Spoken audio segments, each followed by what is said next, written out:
Hello everyone, welcome to Grammarly hacks by Kavita. आज के इस वीडियो में हम डिस्कस करेंगे एडवर्ब बेस्ड क्वेश्चंस। ये टॉपिक भी आपके एग्ज़ाम के लिए काफ़ी ज़्यादा इंपॉर्टेंट रहता है।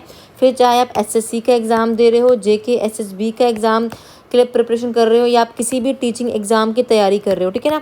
हर एक एग्ज़ाम में यहाँ से भी 1 और 2 क्वेश्चंस आने की पॉसिबिलिटी रहती है। आज के इस वीडियो में हम क्या करेंगे, एरर्स करेंगे और साथ ही में उनके जो रूल्स बनते होंगे, या आप कह लो कॉन्सेप्ट जो हर क्वेश्चन के पीछे होगा ना, डिटेल में मैं आपको वो भी साथ साथ में ही करवा दूंगी। अब सबसे पहले एडवर्ब को पढ़ने से पहले ये बेसिक एडवर्ब होती क्या है, मैं एक हल्का सा ब्रीफ में आपको बता देती हूँ। उसके बाद हम अपने क्वेश्चंस को स्टार्ट करते हैं, ठीक है ना। अब देखो, पहली चीज़, what is an adverb. Adverb basically होता क्या है, जैसे वर्ब हो गया हमारा क्रिया, एक्शन। तो एडवर्ब क्या करता है, एडवर्ब क्या करता है, उस क्रिया को क्वालिफाई करता है, मतलब उसके बारे में बात करता है, उसको मॉडिफाई करता है, ठीक है ना। क्वालिफाई वर्ब को बोल लो आप, एडजेक्टिव को बोल लो सेम टाइम, या किसी और एडवर्ब को, ठीक है ना।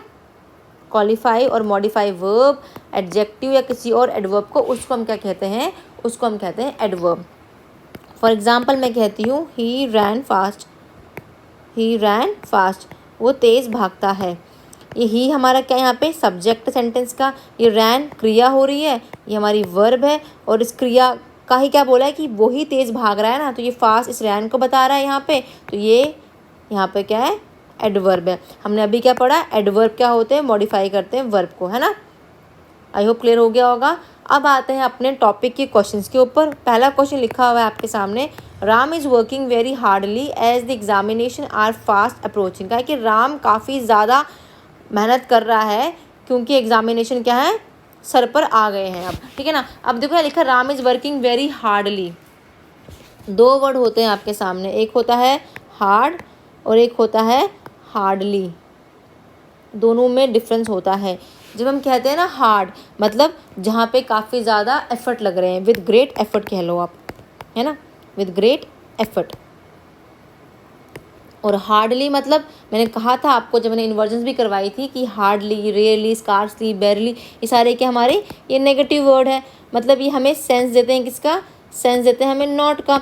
अगर ये हमें नॉट का सेंस देंगे तो यहाँ पे तो एफर्ट लग नहीं रहे ना, मतलब यहाँ पे क्या है, ऑलमोस्ट नॉट, नो एफर्ट्स, है ना, कोई एफर्ट नहीं लग रहे हैं। तो यहाँ पे लिखा राम इज़ वर्किंग हार्डली, मतलब ना के बराबर मेहनत करता है वो। बट सेंटेंस में क्या होगा, राम इज़ वर्किंग वेरी लिखा है ना, तो वेरी हार्ड यहाँ पे आएगा, ठीक है ना। तो ये क्या होगा, यहाँ पे हार्ड आएगा, ना कि हार्डली आएगा। आई होप डिफरेंस क्लियर दोनों का हो गया होगा। और ये दोनों के हमारे एडवर्ब्स होती हैं, ठीक है। अब देखो नेक्स्ट वर्ड है, she took T and said that it tested sweetly. उसने चाय लिया और कहा क्या, ये टेस्ट कर रही है स्वीट, चाय क्या है, मीठी है। अब देखो चाय मीठी है, मतलब उसके लिए हमारे पास वर्ड बना है स्वीट, और यहाँ वर्ड लिखा है स्वीटली। अब ये 2 वर्ड्स हमारे सामने। एक स्वीट आप बोलते हो मिठास के लिए, जैसे मैं कहती हूँ शुगर टेस्ट स्वीट। शुगर क्या है, हमारा सब्जेक्ट है, सब्जेक्ट वर्ब के लॉयल, सिंगुलर है, तो हमने वर्ब भी क्या ली, सिंगुलर। अगर लिखती मैं शुगर टेस्ट स्वीट तो मैं गलत थी उस टाइम पे, तो शुगर टेस्ट एस लगेगा यहाँ पर, ठीक है ना। वही मैं लिखूँ सेंटेंस को, अगर शी सैंग्स स्वीटली स्लैश स्वीट, तो अब सही कौन सा होगा, अब क्या आएगा, शी सैंग स्वीटली। अब ये शी कोई इंसान है, लिविंग बीइंग है, तो इस स्वीटली का मतलब क्या, मिठास पूर्वक, है ना। उसकी आवाज़ कोयल की तरह मीठी है ना, मिठास वाला। तो प्लेजेंट का सेंस जहाँ पे आता है ना, इन शॉर्ट, वहाँ पे आप स्वीटली वर्ड लगाते हो, जहाँ पे प्लेजेंट का सेंस आता है, ठीक है ना। बाकी जगह आप क्या लगाते हो, स्वीट लगाते हो, ठीक है। आई होप क्लियर हो गया होगा। नेक्स्ट क्वेश्चन है आपका, no sooner the minister had heard about the accident then he rush to the spot. जैसे ही मिनिस्टर ने सुना एक्सीडेंट के बारे में, वो कहाँ पहुँच गया, जहाँ पे उस स्पॉट पे जहाँ पे वो एक्सीडेंट हुआ था। नो सूनर लिखा है बिगिनिंग में, हमने ये परसों ही पढ़ा है अभी, कि जब भी नो सूनर हो, कुछ ऐसी एडवर्ब लाइक नो सूनर था, मैंने कहा था हार्डली है आपका, स्कार्सली है, रेयरली है, बेयरली है, नेवर है, नॉट है ना। अगर ये सारी एडवर्ब्स बिगिनिंग में आती हैं तो इसके बाद क्या देखते हैं हम लोग सेंटेंस में, पहले हमारी वर्ब आती है, फिर हमारा सब्जेक्ट आएगा, तब जाके क्या होती है हमारी, तब जाके हमारी इन्वर्जन लगती है। और एक क्वेश्चन किसका है एग्जाम में, एक क्वेश्चन ये इन्वर्जन का है। तो यहाँ पे देखो द मिनिस्टर लिखा हुआ है, जो कि अभी नहीं आना था, पहले तो ये हर्ड आना था यहाँ पे। तो no sooner had the minister, sentence क्या होगा आपका, no sooner had the minister उसके बाद का पार्ट सही है। और दूसरी चीज़ मैंने क्या बताई थी कि जब नो सूनर होगा सेंटेंस में आपको देन लगाना है। तो देखो यहाँ देन लगा हुआ है ना, तो ये बिल्कुल सही है आपका सेंटेंस। ठीक है, आई होप क्लियर हो गया होगा। नेक्स्ट क्वेश्चन है आपका, I met her about 10 years ago, मैं उससे 10 साल पहले मिला था। And have remembered her forever, और मैं उसको अभी तक जानता हूँ। देखो लिखा है एवर के बाद फॉर प्रपोशन, जो कि नहीं लगती है, क्या होगा एवर सिंस।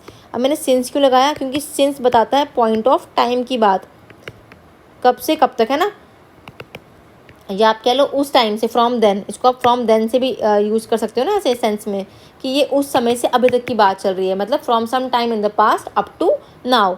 तो यहाँ पर ये एवर क्या हमारा एडवर्ब है ना, तो इसके बाद क्या आएगा एडवर्ब ऑफ टाइम, है ना। तो यहाँ पर क्या होगा एवर सिंस आएगा। ठीक है, तो एवर फॉर नहीं आएगा। नेक्स्ट क्वेश्चन है आपका, he is very senior to me so I dare not disrespect him. वो काफ़ी ज़्यादा सीनियर है मुझसे, तभी जाके मेरे में हिम्मत नहीं होती कि मैं उनकी डिसरिस्पेक्ट करूँ। देखो वेरी के बाद लगाया है सीनियर। सीनियर कौन सी डिग्री में आता है आपका, कंपैरेटिव डिग्री का वर्ड है ना। और विद कंपैरेटिव डिग्री हमें क्या लगाना होता है, मच लगाना होगा। ठीक है ना, अदरवाइज हम क्या करते हैं ER लगाते हैं कंपैरेटिव के लिए और EST लगाते हैं, है ना। जैसे गुड का बेटर वर्ड है, फिर गुड, जैसे हम गुड लिखते हैं, गुड के लिए हम कंपैरेटिव में क्या लगाते हैं बेटर लगाते हैं, फिर हम बेस्ट लगाते हैं। वैसे वाइज का क्या बनाते हैं, वाइज का वाइजर और वाइजेस्ट। ठीक है ना, ER और ES से बनाते हैं, लेकिन यहाँ पे वर्ड ही अलग है, ये सीनियर वर्ड है, तो इसके लिए हम क्या लगाएंगे कंपैरेटिव में, हम इससे पहले लगाते हैं मच। जैसे मैं कहती हूँ, और इसके साथ सुन लो वेरी भी ये लिखा है, तो वेरी जब होता है ना, वेरी के बाद डिग्री कौन सी होनी चाहिए आपकी, पॉजिटिव डिग्री। जैसे मैं कहती हूँ ही इज़ वेरी इंटेलिजेंट, वो काफ़ी ज़्यादा इंटेलिजेंट है ना। ही इज़ इंटेलिजेंट मतलब वो इंटेलिजेंट है, ही इज़ वेरी मतलब काफ़ी ज़्यादा। तो इंटेलिजेंट डिग्री कैसी है, ये पॉजिटिव डिग्री है। ठीक है ना, सेंटेंस सही है। वही मैं लिखती ही इज़ मोर इंटेलिजेंट, तो ये भी तो सही है ना। ये मोर क्या है, अब हम इंटेलिजेंट से पहले लगा रहे हैं मोर वर्ड बताने के लिए कि डिग्री कौन सी है हमारे कंपैरेटिव है। तो मैं इसके आगे लिखती ना कि he is more intelligent then his brother, क्योंकि कंपैरिजन किसके बीच में होता है, दो चीज़ों के बीच में ही होता है। ठीक है ना, तो इस हिसाब से आपको ध्यान रखना है। क्या ध्यान रखना है, मच के बाद कंपैरेटिव डिग्री, वेरी के बाद डिग्री कौन सी आएगी, पॉजिटिव डिग्री आएगी। ठीक है ना। नेक्स्ट क्वेश्चन है आपका, he thinks himself as a great scholar, वो खुद को क्या समझता है, ग्रेट स्कॉलर समझता है। देखो थिंक्स लिखा हुआ है, देखो ही सब्जेक्ट है आपका, इसके बाद थिंक सब्जेक्ट वर्ब के लॉयल, तो थिंक्स ही आएगा ना यहाँ पे, ये सही लगाया हुआ है। थिंक होता तो गलत हो जाता है यहाँ पे आपका, लेकिन यहाँ पे एज नहीं आएगा। थिंक हो आप लिख लो, कॉल हो आपको लिखा हुआ, कंसीडर लिखा हो, आपके सामने वर्ड अपॉइंट दिया हो, मेक लिखा हो आपको, चूज़ लिखा हो, ये ऐसे वर्ड्स हैं, इनके साथ आपने एज नहीं लगाना होता है। ठीक है ना, इनके साथ में आपको एज का यूज़ नहीं करना होता। He think himself a great scholar होगा। ठीक है। नेक्स्ट क्वेश्चन है आपका, she was heavenly fined last month for coming late, उसको काफ़ी ज़्यादा फाइन किया गया पिछले महीने लेट आने की वजह से, है ना। लेट आने की वजह से कहा, यहाँ वर्ड लिखा लेटली। अगेन ध्यान रखना, दो वर्ड होते हैं, एक होता है लेट, एक होता है लेटली, दोनों में डिफरेंस है काफ़ी ज़्यादा। लेट मतलब देर से, ये डिनोट करती है कि एडवर्ब क्या है ये, हम बोलते हैं इसको हम टाइम के लिए यूज़ करते हैं ना, देर से, यूज़ फॉर टाइम के लिए यूज़ करते हैं इसको हम। वही लेटली का मतलब होता है, ये एडवर्ब बताती है हमें क्या, इट डिनोट्स रिसेंटली, अभी अभी। ठीक है ना, जैसे कि मैं लिखती हूँ हैज़ ही कम लेटली, इसका मतलब है हैज़ ही कम रिसेंटली, क्या वो अभी आया था। ठीक है ना, तो बच्चे यहाँ पे बहुत कंफ्यूज होते हैं, वो सोचते हैं कि लेट का ही लेटली बन जाता है, इसका मतलब देर से, इसका मतलब देर से नहीं होता इस लेटली का, इसका मतलब होता है रिसेंटली। ठीक है, तो ध्यान रखना जब भी लेटली होगा मतलब रिसेंटली, प्लेजेंट वर्ड है, पॉजिटिव सेंस में लेना इस वर्ड को आपको। ठीक है।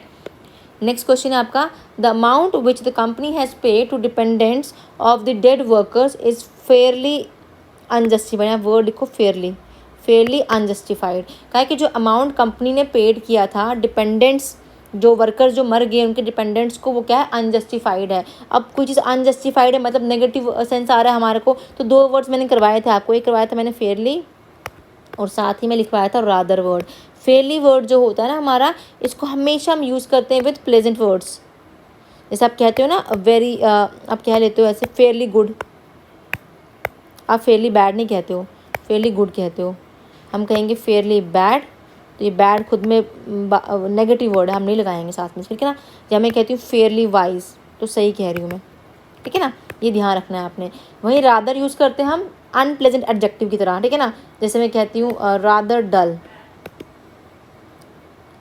रादर डिफ़िकल्ट, ठीक है ना। तो ये आपने बेसिक से डिफरेंस देखना है। तो यहाँ पे वर्ड क्या आएगा फेयरली की जगह पे, यहाँ पे जो वर्ड आना था वो आना था रादर, ठीक है ना। आई होप ध्यान रहेगा। नेक्स्ट क्वेश्चन है आपका, I am too glad to receive the office letter of this company.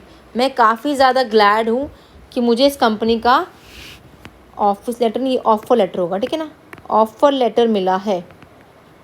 अब देखो लिखा है टू ग्लैड, एक होता है टू और एक होता है वेरी। हमारा टू भी ज़्यादा, वेरी भी ज़्यादा, अगर दोनों सेम है तो फिर एक ही वर्ड बना होता ना, टू, या तो टू ही यूज़ करते या तो वेरी, बट ऐसा नहीं है।